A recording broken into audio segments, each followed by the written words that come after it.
ہم دیکھتے ہیں کہ سوشل میڈیا پر آج کل خواتین بہت زیادہ آ رہی ہیں، جبکہ ہم جانتے ہیں کہ اسلام کے اندر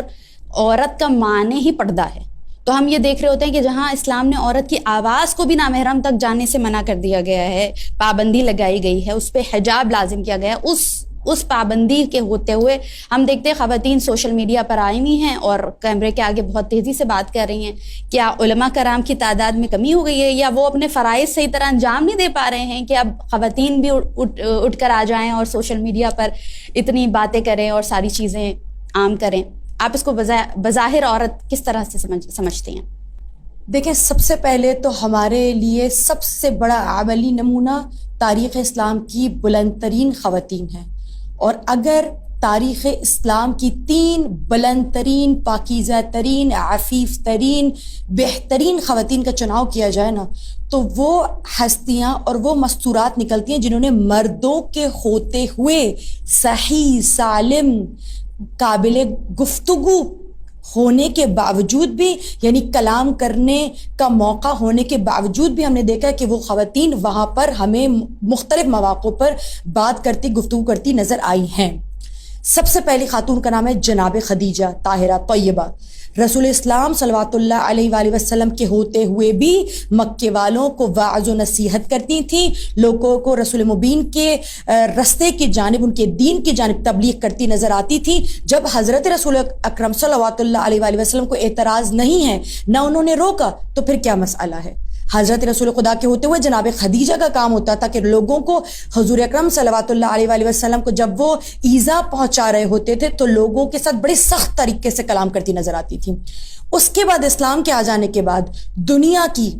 بہترین اور اعلیٰ مثال، جس کی کوئی نظیر ثانی تمثیل مثال نہیں ملتی، یعنی شہزادی فاطمہ الزہرا سیدۃ نساء العالمین کی ذات، ہم دیکھتے ہیں کہ جب وہ دربار میں گئی ہیں اپنے بابا کی شہادت کے بعد، اور امیر المؤمنین موجود ہیں، صحیح ہیں، سالم ہیں، کلام کرنے کا موقع بھی ملے گا ان کو، گفتگو بھی کر سکتے ہیں، اس کے باوجود بھی امیر المؤمنین نے حضرت زہرا کو بھیجا کہ جائیں فاطمہ، آپ جا کے اپنا حق طلب کیجیے اور آپ گفتگو کریں۔ عورت کو اللہ نے بنایا اس لیے ہے تاکہ وہ پردے میں رہے، اور افضل اس کے لیے یہی ہے۔ لیکن دیکھیں، یہ جو افضلیت ہے، یہ کسی بھی چیز کا اعلیٰ ہونا یا کسی چیز کا بہتر ہونا کسی ایک سینیریو پہ ڈیپینڈ نہیں کرتا۔ مثلا کسی جگہ پر خاموش رہنا اللہ کی اطاعت ہے، لیکن کسی جگہ پر خاموش رہنا اللہ کی معصیت ہے۔ یہ سینیریو، یہ سچویشن طے کرے گی کہ آپ کو کب بولنا ہے، کب نہیں بولنا۔ تو جناب امیر المومنین کے ہوتے ہوئے بھی حضرت فاطمہ زہرا کہ جن کا پردہ ہم سب کے لیے ایک بہت بڑا عملی نمونہ، اس کے باوجود بھی وہ دربار میں جاتی ہیں، نہ صرف دربار میں جاتی ہیں بلکہ ہم نے دیکھا کہ رات کے بڑے تاریک پہر میں حضرت زہرا جناب امیر المؤمنین کے لیے، ان کے حق کی وصولی کے لیے، ان کے حق کو حاصل کرنے کے لیے مدینے کی گلیوں میں جاتی تھی، دق الباب کرتی تھی اور لوگوں کو امیر المؤمنین کے حق کی جانب دعوت دیتی نظر آتی تھی۔ تیسری ہستی اس تاریخ اسلام کی کہ جن کی وجہ سے آج نام حسین، کربلا اور عزاداری باقی ہے، جناب زینب عالیہ، جناب سید الاسراء۔ ہمیں دیکھتے ہیں کہ جہاں پر دربار میں، اور دربار کوئی عام دربار نہیں ہے کہ فقط مسلمان موجود ہوں، بہت سے سفیر موجود ہیں، شامی لوگ موجود ہیں، مختلف لوگوں حسب و نسب سے تعلق رکھنے والے موجود لوگ، عام اور خاص لوگ موجود ہیں، وہاں جناب سید سجاد کے ہوتے ہوئے بھی جناب زینب کلام کر رہی ہیں۔ کیوں کلام کر رہی ہیں؟ دیکھیے، اگر یہ حرمت کا مسئلہ ہوتا نا، یہ چیز حرام ہوتی، تو اللہ کسی طرح سے وہ ماحول بنا دیتا۔ اگر یہ چیز حرام ہوتی تو اللہ کسی نہ کسی طرح سے انتظام کرتا۔ وہ تو مدبر الامور ہے نا، وہ مسبب الاسباب ہے، وہ یہ نہیں دیکھتا کہ اسباب ہے یا نہیں ہے، وہ اسباب کو پیدا کرنے والا ہے۔ تو اگر عورت کا بولنا حرام ہوتا تو جناب سید سجاد کے خطاب کرنا اور ان کے خطبات کافی تھے، لیکن ہم دیکھتے ہیں کہ اگر مرد کا فقط کلام کرنا کافی ہوتا اور عورت کا کلام کرنا باعث عیب ہوتا، اسے معیوب سمجھا جاتا، تو خداوند عالم اجازت نہیں دیتا۔ اب آپ یہ کہیں گے کہ وہاں ضرورت تھی، آج کے سوشل میڈیا میں کیا ضرورت ہے؟ آج بہترین انداز سے مرد علماء، مرد حضرات عکاسی دین کرتے ہوئے تعلیمات دین کو فروغ، پرچار، اشاعت دین، تبلیغ کرتے ہوئے نظر آ رہے ہیں، آپ کی کیا ضرورت ہے؟ تو دیکھیے گا، مرد حضرات کو اگر کوئی تبلیغ کرنے والا مرد ہے نا، تو جس طرح سے مرد کے لیے کچھ قاعدے قوانین ہیں اس طرح عورت کے لیے بھی ہیں. عورت کی تبلیغ کون کرے گا؟ بہت سے ایسے معاملات ہیں, مسائل ہیں جو مرد حضرات اپنے حوالے سے تو بیان کر سکتے ہیں, لیکن عورت جس طرح سے گراؤنڈ ریئلٹیز کو جانتے ہو, اپنے اوپر آنے والی آفات کو زیادہ بہتر جانتی ہے نا, اور ان چیلنجز کو فیس کرتے ہوئے بہتر طور پہ ایک عورت کو گائیڈ کر سکتی ہے نا. مجھے نہیں لگتا ایک مرد گائیڈ کر سکتا ہے. اگر آپ کی اس بات کو میں تھوڑا اور مزید آگے بڑھاؤں اور اس کی میں حمایت بھی کر لوں تو مجھے بتائیے پھر آپ مزید اس حوالے سے کیا کہنا چاہیں گے کہ جو میک اپ کر کے آ رہی ہیں, جن کا انداز بیان, جن کی گفتگو کا انداز اس قدر عجیب ہے کہ دوسرا ان کی طرف مائل ہونے لگے, دیکھیے تو پھر اس صورت میں کیا راستہ نکلتا ہے؟ دیکھیں ہر چیز کا جواز نا انسان کی نیت سے نکلتا ہے, انسان کی کردار کے اس کے طرز عمل سے نکلتا ہے کہ وہ اگر ایک نیک کام کو بھی غلط انداز سے سر انجام دیتی ہے نا تو وہ معیوب ہو جائے گا, وہ قابل قبول نہیں ہے. اگر کوئی شخص اپنی مقصد کیا ہے, اپنی زینت, اپنی شہرت, اپنی بلندی, اپنے آپ کو فروغ دینا, اگر یہ مقصد ہے, اپنا زیبائش کرنا مقصد ہے, تو یقیناً پھر تو آپ کا, اگر آپ اس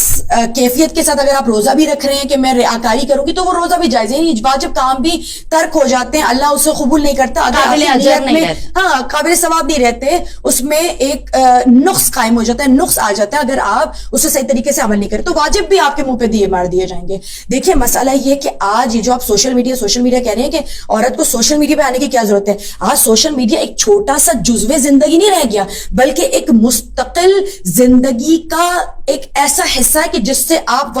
اس سے قطع نہیں کر سکتے, اب اس سے اپنا تعلق ختم نہیں کر سکتے. آج کا دور, اب جب تک اگر آپ یہ سوچتے ہیں کہ عورت صرف چار دیواری کے لیے پیدا کی گئی ہے, تو جو عورت اپنے معاشرے کے مسائل سے, سیاسیات سے, اقتصادیات سے اور دوسرے مسائل سے آگاہ نہیں ہوگی, وہ چار دیواری میں رہتے ہوئے اپنے بچے کی پرورش کیسے کرے گی کہ کل کو بننے والا عالم دین جو اس کی زیر سایہ, زیر نگرانی تربیت پا رہا ہے, کل کو بننے والا بچہ جو مرد بننے والا ہے, وہ کس طرح اس قابل ہوگا کہ وہ باشعور بن سکے اور پھر آنے والے معاشرے کا چیلنجز کا اور آنے والے مسائل کا سامنا کر سکے؟ نہیں کر سکے گا. ایک خاتون کا باشعور ہونا, یعنی کربلا, میں اکثر مثال دیتی ہوں, کربلا میں بہت سی خواتین مشہور ہیں, بہت سی خواتین ایسی ہیں جو سامنے آنے والی ہیں, لیکن آپ کتنوں کا نام جانتے ہیں؟ مشکل سے 4 کا. کیوں؟ کیونکہ وہ منظر عام پر آئیں, اللہ نے ان کا امتحان ان کی صلاحیت کے مطابق لیا. اگر کربلا میں بہت سی خواتین ایسی تھی جو خاموش رہیں, خطبات نہیں دے سکیں, یا ان کا کردار اتنا ہی ہے جتنا جناب زینب کا ہے, لیکن کیوں؟ انہوں نے اپنی صلاحیت کا مکمل طور پہ اظہار کیا, اپنی زبان سے, اپنے عمل سے, اپنے کردار سے, اپنے ہاتھ سے,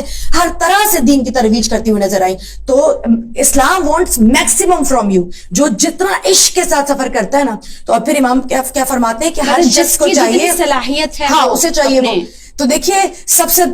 امپورٹنٹ چیز یہ ہے کہ اگر میں اکثر دیکھتی ہوں, میں حجاب میں ہوں نا, تو کہیں اگر کچھ لوگ ہمارے سامنے اعتراض کرتے ہوئے نظر آئیں تو کچھ لوگ ایسے بھی جو انسپریشن لیتے ہیں, جو موٹیویٹ ہوتے ہیں ہم سے کہ اچھا حجاب میں رہ کر یہ کس طرح بول رہی ہیں, کیا حجاب میں اس طرح کلام کیا جا سکتا ہے؟ کیا اب میں بحیثیت ایک عالمہ میں حجاب میں ڈرائیونگ بھی کرتی ہوں, مجھے گھر کی جانب سے شوٹنگ کی بھی اجازت ہے, میں نے اسی حجاب میں لیکچرز بھی دیے ہیں, میں درس و تدریس بھی کرتی ہوں, تعلیم و تعلم میں بھی مصروف ہوں, میں شوٹنگ بھی جانتی ہوں, میں رائڈنگ بھی جانتی ہوں, میں ڈرائیونگ بھی جانتی ہوں, میں دنیا کا ہر کام, میں اس حجاب میں سوشل میڈیا پر آ کر ترویج دین نہیں کر رہی, فقط میں حجاب کی ترویج کر رہی ہوں کہ حجاب کسی طرح سے بیریئر نہیں ہے, بلکہ it's a protection for you, کہ اس پروٹیکشن میں رہتے ہوئے آپ جائیں, جو کام کرنا چاہتی کریں. اسلام آپ کے پیروں میں زنجیر نہیں ڈالنے والا, چادر کے ذریعے یہ آپ کے پر ہیں, یہ شہ پر ہیں, اس کے ذریعے آپ پرواز کیجئے, بلندیوں کی طرف اڑیے. اور آج اگر کوئی خاتون, ہر شخص کو چاہیے اپنے جدید دور کے مطابق اپنی تربیت اور اپنی نسل کی تربیت کرے. اگر آپ اس زمانے کے مطابق اپنی تربیت نہیں کریں گی, آپ پیچھے رہ جائیں گے. آج کی خواتین جو آگے بڑھ رہی ہیں وہ جانتی ہے کہ جدید دور کا آلہ کیا ہے. یہ سوشل میڈیا جدید دور کا آلہ ہے. اگر آپ نے اس سے اپنے آپ کو مزین نہیں کیا, آراستہ نہیں کیا, تو پھر اسلام پھر منہ کو رہ جائے گا, اور پھر اسلام فقط گھر تک ہی رہ جائے گا. آپ اس کی ترویج اور اس کی ویسے اشاعت اور اس کی پریچنگ ویسے نہیں کر سکتی. ہم دیکھتے ہیں کہ سوشل میڈیا